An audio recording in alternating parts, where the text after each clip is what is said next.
Bezrat Hashem, on commence l'étude du Pérek Kira, troisième chapitre de Masechet Shabbat, Mishnah et Barthénora. Nous dit la Mishnah, Kira, Shiisikwa, Bekash ou Bigvava.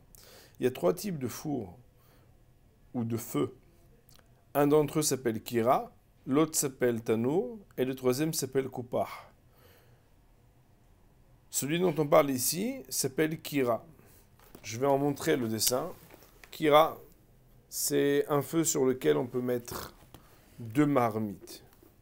Shiisikwa, qu'ils ont fourni, c'est-à-dire alimenté, Bekash ou Bigvava, avec de la paille et des brindilles. Notnim alea tavshil. On aura le droit de placer sur ce feu un mets cuisiné, Begefet ou Beetzim, et s'il avait été alimenté avec des résidus d'olive et du bois, par contre, alors loïten atcheigrof, il ne pourra pas placer sur ce feu jusqu'à ce qu'il n'ait ratissé, c'est-à-dire pour enlever les braises, ou atcheiten et afer, ou bien qu'il place de la cendre, sous-entendu sur les braises, afin de faire un geste qui ressemble au fait d'étouffer le feu. Nous dit la Mishnah, Bet Shammai omrim hamin avalot tavshil, ou Bet Hillel omrim hamin vetavshil. Bet Shammai de dire, cela concerne uniquement de l'eau chaude. Hamin, c'est une marmite d'eau chaude. Avalot tavshil, mais pas un mets qui a à la fois un aliment et aussi de l'eau chaude. Ou Bet Hillel omrim, et Bet Hillel quant à eux de dire hamin vetavshil. Et lorsque c'est une marmite d'eau chaude, mais aussi lorsqu'il s'agit d'un mets chaud. Bet Shammai omrim notlim avalo mahazirim. Bet Shammai de dire on peut les prendre, mais on n'a pas le droit de les remettre. Ou Bet Hillel omrim af mahazirim. Et Bet Hillel de dire on peut aussi même remettre sur ce feu. Nous dit Barthénora, Kira, makom asui ba'aretz.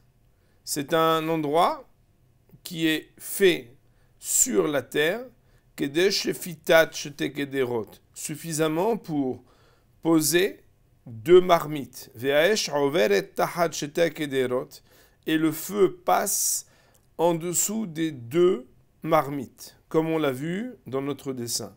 Bigvava, nous avions traduit brindis, aitzim dakim kekash. Ce sont des morceaux de bois fins, comme de la paille, chez Gobevin Minasade, que l'on ramasse dans le champ. Littéralement, Minasade, du champ. Notnim alea tavshil, on peut placer dessus un mets, mais erev Shabbat, depuis la veille du Shabbat, les hashot sham be Shabbat, afin de le laisser rester là-bas pendant Shabbat. Begefet, psolet shel zetim, veshum shemin, c'est des résidus d'olive et de sésame, les har sheotziu shamnam, après qu'on ait fait sortir leur huile. Loïten me'erev Shabbat kedela shotam sham be Shabbat. Si le feu avait été alimenté par eux, alors on ne placera pas la veille du Shabbat afin de laisser là-bas ces casseroles durant le Shabbat. Ad sheigrof, jusqu'à ce qu'au préalable, il ait ratissé à Gehalim les braises. Veyotziem minakira. Et le fait de ratisser ici réclamerait aussi de les faire sortir à l'extérieur de ce réchaud. Comme on le voit ici sur le dessin, en fait, il y a à l'intérieur Gehalim, c'est-à-dire des braises. Et lorsqu'on parle de ratisser, eh bien, c'est cette image qui explique qu'on va enlever les braises de l'intérieur du feu. Nous dit Barthénora, O sheiten aefer al gabe Gehalim, ou bien, autre alternative, qui permettrait même avec Gefet ve'etzim de placer quand même la kedera sur la kira, c'est sheiten aefer qui place de la cendre al gabe Gehalim sur les braises, les chassotam ou l'tsanenam, afin de les recouvrir et de les refroidir. Dans notre dessin, eh bien, c'est un petit peu comme ça que les choses sont présentées. C'est qu'on met de la cendre sur les braises afin de les refroidir et de les recouvrir.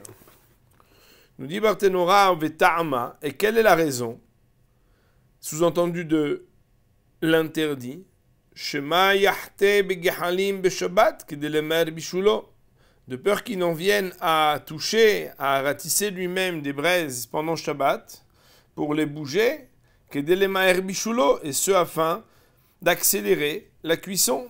Comme on le sait, quand on fait un barbecue, eh bien, lorsque la partie que l'on veut cuire est directement en face de la braise, ça cuit plus rapidement. C'est la raison pour laquelle on aurait pu craindre que, pris par le besoin et le désir que ça cuise plus vite, alors il puisse toucher.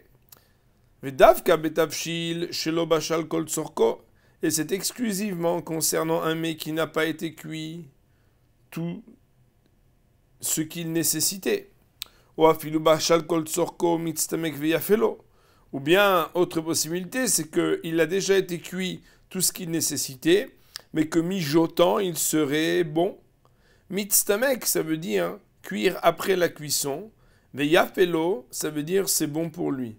Autrement dit, c'est comme si quand il est well done ou quand il est mijotant, c'est bien pour lui de rester mijoté. Il existe un deuxième concept qui s'appelle mitztamek vera'alo. Mitztamek vera'alo, c'est une catégorie d'aliments que lorsqu'il est déjà cuit kol tzorko, si on le laisse dessus, mitztamek vera'alo. Donc nous dit Barthénora, et c'est uniquement dans le cas d'un aliment qui a été cuit totalement c'est uniquement dans le cas d'un aliment qui n'a pas été cuit totalement, ou bien qui a été cuit totalement mais qui a un intérêt à rester mijoté, ou des gazrinan. C'est que dans ce cas-là que l'on va décréter l'interdit des rabanan shemayahate, de peur qu'ils viennent à toucher les braises. Aval tabshil shelo bashal kelal.